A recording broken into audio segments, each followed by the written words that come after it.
నమస్కారం. ఇవాళ నేను దుర్గయ్య గారిని అభినందిస్తా ఉన్నా. గాలిపల్లి దుర్గయ్య గారు వారి యొక్క బృందం అనేక కష్టాలు పడి మరి అందరితో సహాయం తీసుకొని ఇవాళ శ్రద్ధగా చాలా కష్టపడి ఇక్కడ మన అంబేద్కర్ని నిర్మించుకోవడం, దాన్ని నా ద్వారా ప్రారంభించడం నేను అదృష్టంగా భావిస్తా ఉన్నా. రాత్రి నేను వచ్చి కలిస్తే అన్నా ఇబ్బంది అవుతుంది, బాధ అవుతుంది, కళ్ళ నీళ్ళు తెచ్చుకున్నాడు. ఒక్క మాట చెప్పిన, భారతదేశంలో అంబేద్కర్ లేకపోతే అనేక మంది బలహీనులు నిరంతరం కళ్ళ నీళ్లు పెట్టుకుంటూనే వచ్చినాం. ఇలా అనేక పోరాటాలు ఆయన చూపించిన రాజ్యాంగం ద్వారా ఇలా తలెత్తుకొని తిరగలుగుతా ఉన్నాం.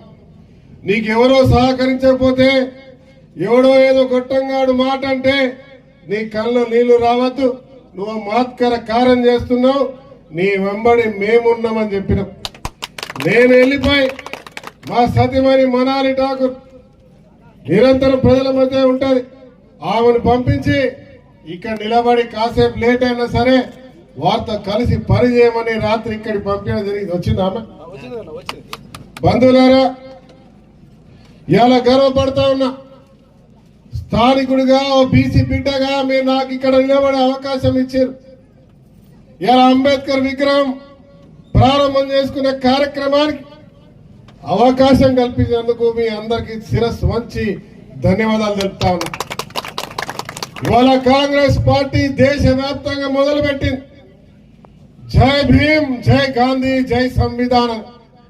అంటే గాంధేయవాదంలో ఇప్పుడే చూసాం, బుద్ధుడి ఆశీస్సులు తీసుకుంటూ బౌద్ధ మతాన్ని స్వీకరించిన అంబేద్కర్ ని గుర్తు చేస్తూ శాంతియుతంగా ఈ భారతదేశంలో ఆ రోజు మనపై అణగారిన వర్గాలపై, పేద బలహీనులపై ఆ రోజు పెత్తందారులు అంటరాని వారిగా చూసి అనేక హింసల పాలు చేశారు.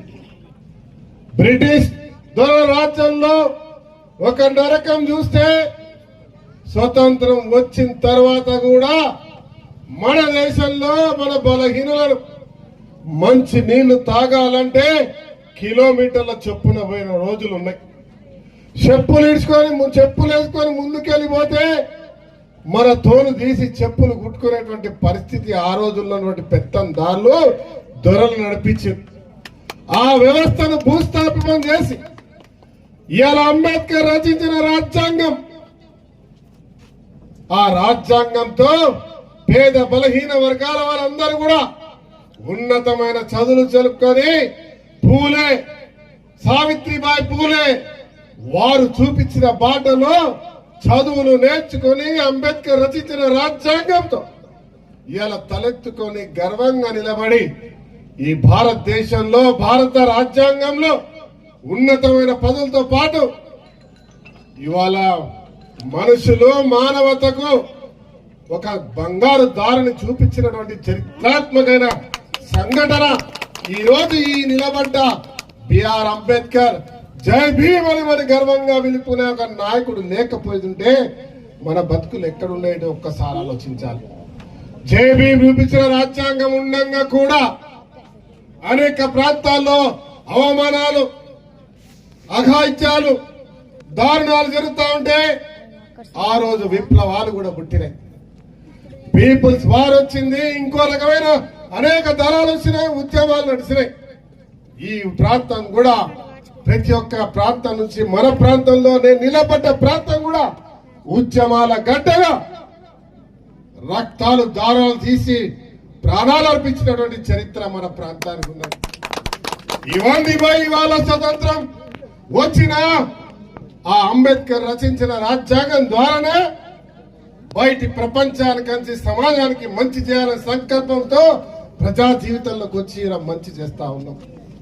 ఇవాళ గర్వంగా చెప్తా ఉన్నాం, ఈ రోజు అంబేద్కర్ విగ్రహం ఒక గ్రామంలో కాదు, ప్రతి ఇంట్లో ఉండాల్సిన అవసరం ఉందని చెప్పి నేను గర్వంగా చెప్తా ఉన్నా. ఈ ఊరు గ్రామాన మన ప్రాంతంలో, మన నియోజకవర్గంలో, మన తెలంగాణలో ఇలా బీసీలు, బహుజనులు, దళితులు కులాలకు అతీతంగా అందరూ ఏకం కావాల్సిన అవసరం వచ్చింది. ఉద్యమం చేయాల్సిన అవసరం వచ్చింది. ఇలా ఢిల్లీలో బీసీ కులగణన చేసి 42% తీసుకొచ్చిండ్రు.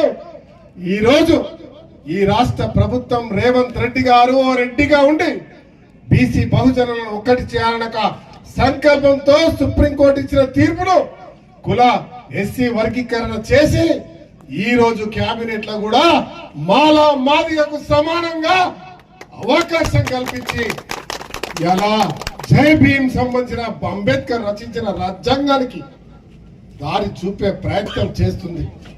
ఇలా ప్రజా సంక్షేమాలు 200 యూనిట్ల కరెంట్ ఉచితం కావచ్చు, ఆరోగ్యశ్రీ కావచ్చు, ఉచితంగా బస్సు ప్రయాణం కావచ్చు, రైతులకు 2 లక్షల రుణం, పండించిన ప్రతి పంటను కొని ఇలా రైతు ముఖాన చిరునవ్వు చూస్తూ ప్రతి పేదవాడికి సన్న బియ్యంతో పాటు లేని వాళ్ళకి ఇందిరమ్మ ఇల్లు కట్టిస్తూ ముందుకు పోతూ ఆ అంబేద్కర్ చూపించిన బాటలో ముందుకు పోతున్నామనే విషయాన్ని చెప్తా ఉన్నా.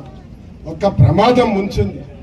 కేంద్ర రాష్ట్ర ప్రభుత్వాల్లో మొన్నటి వరకు దొరలు తరిమి మనం అందరం తరిమి కొడితే, ఉద్యమాలు చేస్తే, నక్సలైట్లు వస్తే ఊర్లు వదిలిపెట్టిపోయి తెలంగాణ సాధన కొరకు మన అందరం పోరాటం చేస్తే దురదృష్టం 10 సంవత్సరాలు మనం గడిల పాలనలో బతకాల్సి వచ్చింది. ఇవాళ మళ్ళీ మీరు ఓటని ఒక ఆయుధంతో పోరాటం చేసి ఇవాళ ప్రజాస్వామ్య తెలంగాణ తెచ్చుకున్నాం, ప్రజాస్వామ్య ప్రభుత్వాన్ని తెచ్చుకున్నాం. మీ ప్రభుత్వం నడుస్తా ఉంది. స్వేచ్ఛ వాయువులతో అంబేద్కర్ రచించిన రాజ్యాంగాన్ని అమలు చేస్తూ గ్రామాన బయలుదేరినాం. నేను మీ అందరికి మాటిస్తా ఉన్నా, ఇవాళ అంబేద్కర్ విగ్రహాలు కట్టడమో, అంబేద్కర్ ని కనబడ్డప్పుడు మొక్కడమే కాదు, రోజు దేవుణ్ణి, అమ్మ సమ్మక్కను, సారక్కను, అమ్మవారిని ఏ రకంగా అయితే మొక్కుతామో, ఏ రకంగా శివుని మొక్కుతామో, మీరు నచ్చిన దేవులను మొక్కుతామో అదే మాదిరిగా ప్రతిరోజు బిఆర్ అంబేద్కర్ ను స్మరించకపోతే మన పుట్టుకకు అర్థం ఉండదు. మనం చేసిన ఉద్యమాలకి, మన న్యాయం కొరకు బలైనటువంటి త్యాగ మూర్తులకు విలువ ఉండదన్న విషయాన్ని ప్రతి ఒక్కరు కూడా గమనించాలి. ఇవాళ గ్రామాల్లో రాజకీయాలకు అతీతంగా, కులాలకు అతీతంగా అందరూ కూడా కలిసి కట్టుగా ముందుకొచ్చి ఇలా రాజ్యాంగాన్ని రచించి ఏదైతే అమలు చేసే ప్రభుత్వం వైపు కలిసి ముందుకు అడుగుస్తూ మనతో పాటు మనకంట బలహీనుల వాళ్ళని ఆదుకొని ఉన్నత స్థాయిలో తీసుకుపోవడానికి ప్రయత్నంలో ప్రతి ఒక్కరం భాగస్వాములు కావాలి. ఇలా బీసీ బహుజనులు ఒక్కటి కావాలని చెప్పి ఈ వేదిక ద్వారా మీ అందరికి పిలుపునిస్తూ మరొకసారి మా దుర్గన్నకు మనస్ఫూర్తిగా శుభాకాంక్షలు. వారితో కలిసి పనిచేసినటువంటి టీం సభ్యులందరూ కూడా పేరు పేరున నేను అభినందిస్తూ, ఇక్కడే కాదు ఎక్కడైనా రాష్ట్రంలో, నియోజకవర్గంలో జై భీమ్ నినాదం తీసుకొని పోయే ప్రతి ఒక్కరికి రాష్ట్రకు అండగా ఉంటాడు, రక్షకుడిగా ఉంటాడని చెప్పి నినాదాన్ని మీ అందరికి తెలియజేస్తూ సెలవు తీసుకుంటున్నా. ధన్యవాదాలు. చాలా మంది పెద్ద నాయకులు మాట్లాడేది ఉంది. మా పెద్ద మనిషి అంబేద్కర్ విగ్రహం ఏడ కట్టాలంటే ఆడ ఊరూరు కట్టాలని తిరుగుతున్నా మా బాపన్న. మరి అదే మాదిరిగా పాపన్న, మా సీను, రాజ్ కుమార్, మా మల్లన్న నిరంతరం ఉద్యమం రైతులు అంటున్నాను చెప్తా ఉంటాడు. ఆయన చెప్పిందల్లా చేస్తూనే ఉన్నా నేను. అదే మాదిరిగా చాలా మంది మా కళాకారుని అందరు కూడా మాట్లాడిన తర్వాత మాట్లాడాల్సిన అవసరం ఉండే. అయితే ఇందిరమ్మ ఇల్లు ఇస్తా అని చెప్తే పేదవారు 9 గంటల నుంచి ఎండలు నిలబడి ఆడవాళ్ళు చూస్తా ఉన్నారు. సో వాళ్ళ గురించి పోవాలన్నా వద్దా? కాబట్టి నన్ను క్షమించాలని మీ అందరిని కోరుతూ, మా ఆవిడ మీద పొద్దున్నే ఉన్నది, ఇప్పుడు కూడా కొద్దిసేపు ఉంటుంది. నన్ను పంపిస్తే వాళ్ళు ఉంటారు. నమస్కారం, ధన్యవాదాలు, థ్యాంక్ యూ.